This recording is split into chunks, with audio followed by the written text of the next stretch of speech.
Oke, selamat sore.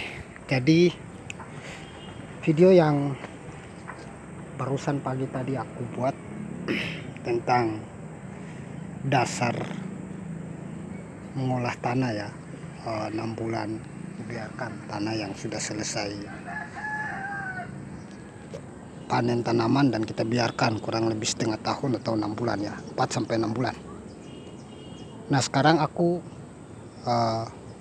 olah kembali, cangkul, dan pertama aku bersihkan di video sebelumnya. Yang pertama tadi pagi aku bersihkan, dan sore ini aku lanjutkan untuk membuat prinsip dasar tahap 2. Jadi yang pertama tahap 1. Nah, dari sini setelah saya bersihkan rumputnya, rumput yang banyak ini saya tidak buang ataupun tidak bakar. Kebetulan karena masih banyak stok ya rumput di lingkungan kebun saya ini, dan juga di bak penampungan kompos itu sudah banyak, sudah penuh, yang harus ditunggu beberapa minggu lagi baru bisa turun atau bisa kurang dan kita bisa tambah lagi.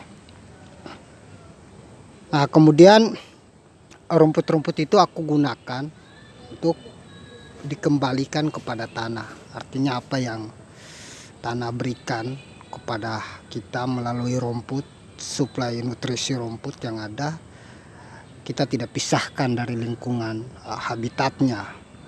Jadi ada semacam hubungan simbiosis, mutualisme, keterkaitan, keterhubungan. Jadi rumput-rumput ini yang sengaja saya berikan seperti ini. Nah, yang awalnya saya membersihkan rumput itu cuman memotong di bagian atas, perakarannya aku tidak cabut. Jadi rumputnya tidak dicabut. Karena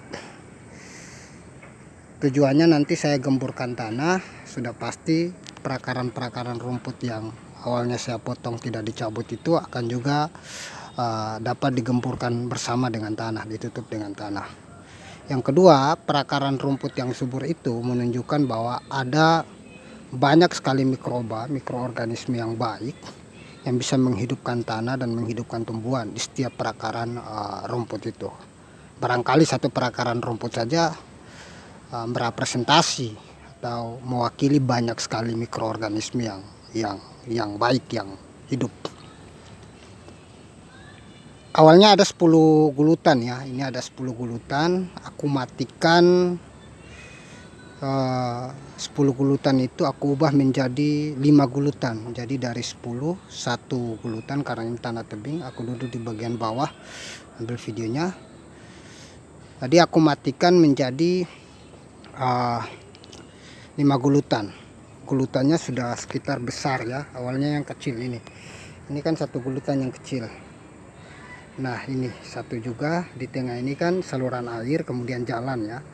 Aku matikan, aku kasih rumput. Jadi rumput yang pagi tadi aku timbun di sini sebanyak ini, sejalur ini, aku kasih di tengah semua ya. Ini penimbunan rumput di tengah. Penimbunan rumput di tengah yang cukup tebal.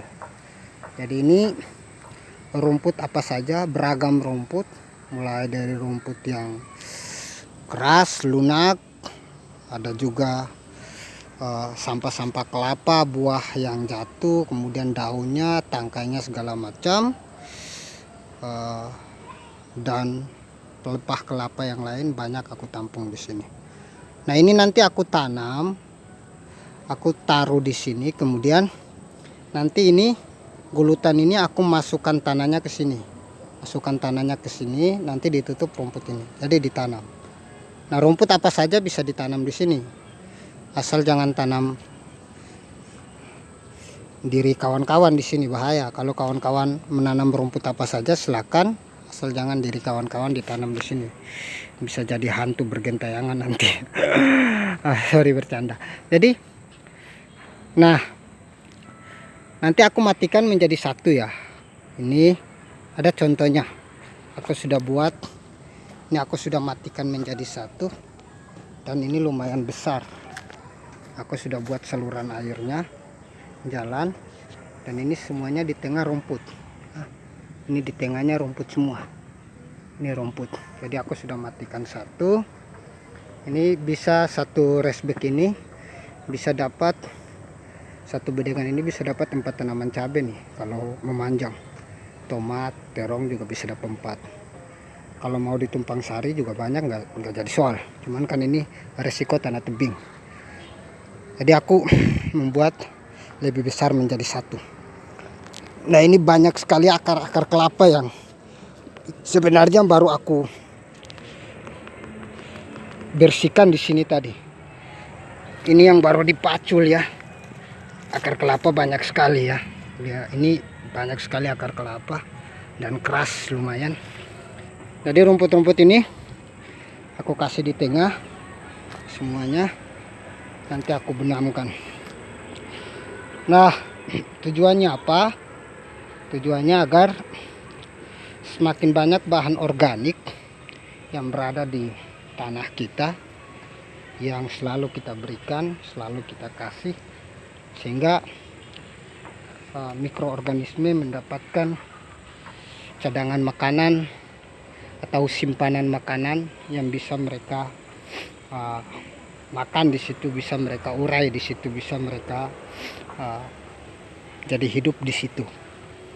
Sehingga tanaman kita nanti ketika tanah kita sudah menjadi sehat, menjadi gembur, menjadi poros, banyak unsur haranya, banyak nutrisinya, tentu tanaman yang kita tanam bisa dengan sendirinya bertahan dan subur di situ. Ya semoga, karena kadang-kadang kan kondisi media tanam, kondisi cuaca, kondisi perawatan juga penting. Walaupun tanah itu subur, kalau perawatan ataupun kalau kita malas, tentu susah untuk bisa menjadi subur sesuai dengan harapan ya, harapan kita sendiri. Nah, kapan untuk menanam? Misalnya seperti ini. Kalau teman-teman punya banyak lahan, misalnya lahan yang ini setelah teman-teman buat seperti ini, teman-teman jangan dulu menanam. Teman-teman biarkan kena hujan, kena panas, ataupun kalau ada POC, ada mol, mikroorganisme lokal, teman-teman bisa kasih di sini. Sirami setiap 4 hari atau 1 minggu sekali atau 3 hari sekali, dan biarkan. Terserah teman-teman, mau biarkan 1 bulan, 2 bulan, 3 bulan, terserah teman-teman. Yang terpenting sering tengok, bersihkan dan merawat. Barangkali ada pertumbuhan rumput kembali, teman-teman bisa merawat dan membersihkan dan taruh lagi, tanam lagi ke situ. Sembari teman-teman bisa menyemai bibit yang teman-teman ingin tanam. Tapi kalau sudah menanam begini dan kemudian tanah yang ditutup lebih tebal daripada rumput, misalnya sejengkal atau 2 jengkal tanah, rumputnya di bawah, dan teman-teman ingin menanam, bisa dengan catatan teman-teman menanam tanaman-tanaman bulanan, sayuran yang 20 hari, 30 hari sudah panen. Tanaman-tanaman yang panen daunnya, sawi, bayam, pakcoy, kemudian kangkung, dan beberapa jenis tanaman yang bisa teman-teman tanam. Itu juga mempercepat pelapukan karena di situ ada perawatan, penyiraman dan seterusnya, sehingga bahan-bahan organik ini bisa cepat lapuk. Cuman itu pun kalau di tanah rata ya, kalau ini kan tanah tebing. Jadi kalau menanam tanaman yang ditabur begitu saja bibitnya agak susah. Nanti kalau hujan bisa jatuh ke bawah dan banyaknya akan tumbuh di daerah bawah sini. Bisa teman-teman lakukan itu. Itu pun kalau teman-teman punya tenaga, punya waktu, punya banyak kesempatan yang bisa teman-teman olah atau cangkul atau apa. Sebenarnya kalau di era modern ini kan teknologi, alat-alat atau sarana-sarana produksi, sarana kerja itu kan sudah modern. Bisa digunakan kalau teman-teman punya modal, mobilitas modal yang besar dan itu tanah rata, ya bisa teman-teman gunakan. Tidak perlu mencangkul seperti yang saya lakukan ini. Kalau teman-teman punya modal, punya uang, bisa teman-teman beli traktor yang manual ataupun traktor yang sedikit besar, nggak jadi masalah. karena tujuannya adalah teknologi meringankan, mempermudah pekerjaan manusia, dan itu sangat ditentukan oleh tenaga produktif, kemajuan tenaga produktif. Tentu itu lebih mudah meringankan daripada pacul yang bisa membuat otot atau lengan-lengan tangan teman-teman itu bisa sakit kalaupun tidak terbiasa. Memang ilmu memacul itu, mencangkul itu seni sebenarnya. Butuh teknis, butuh manajemen, butuh pengetahuan, butuh teori. Tidak sekedar mencangkul. Bisa jadi kesalahan jadi fatal, jadi sakit, jadi apa. Dan yang kedua, memang saya menganggap ini sebagai olahraga juga. Makanya aku sering posting soal mencangkul itu kan. Olahraga biar tetap semangat, biar tetap kuat, dan selalu merasakan bagaimana keindahan dan kehidupan tanah yang baunya cukup harum, cukup enak dicium, dirasakan. Bisa teman-teman gunakan itu. Misalnya kalau teman-teman tidak punya rumput, tahu lahan yang kalau rumputnya sudah dibagi racun kan sulit untuk ditanam di sini. Mendingan jangan diracuni lah, dibuat seperti ini. Tahu kalau teman-teman mau menanam langsung, tidak mau pakai rumput, ya kalau teman-teman punya pupuk apa saja, kompos atau apa, teman-teman kasih aja kompos atau apa. Kalau teman-teman kasih pupuk dasarnya apa, punya sekam juga, tidak jadi soal, dikasih semua.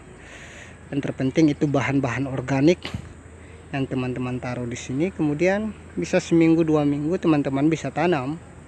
Apalagi kalau tanahnya sudah dasarnya adalah tanah yang subur, yang bisa menghidupkan tanaman, sehingga tidak perlu lama. Nanti kan pikirannya capek menunggu sudah bersihkan begini, nanti tunggu 3 bulan atau 2 bulan rumput tumbuh lagi dibersihkan. Ya iya, capek, karena berkebun itu tidak mungkin mau enak kan. Kalau enak ya tinggal di hotel, tinggal di kosan, tinggal di rumah indah mewah, kemudian duduk santai, punya pembantu, punya modal jadi orang kaya kan, jadi orang yang punya uang, punya modal yang besar.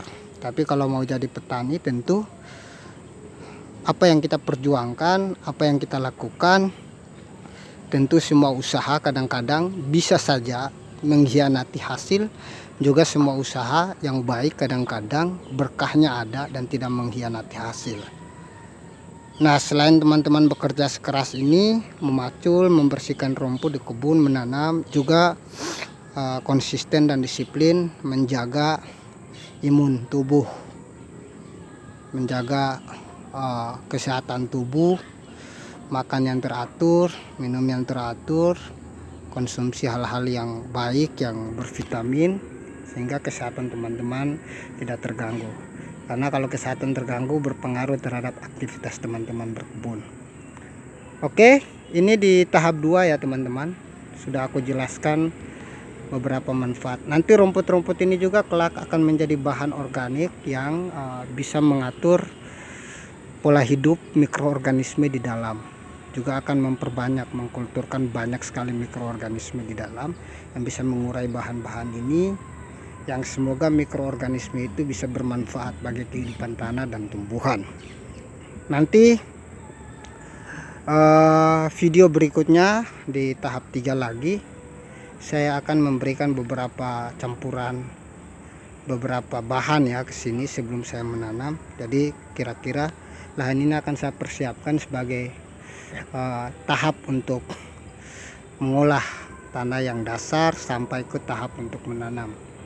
Nanti diingatkan teman-teman subscriber saya yang mau melihat perkembangannya, karena seringkali aku lupa karena banyak aktivitas.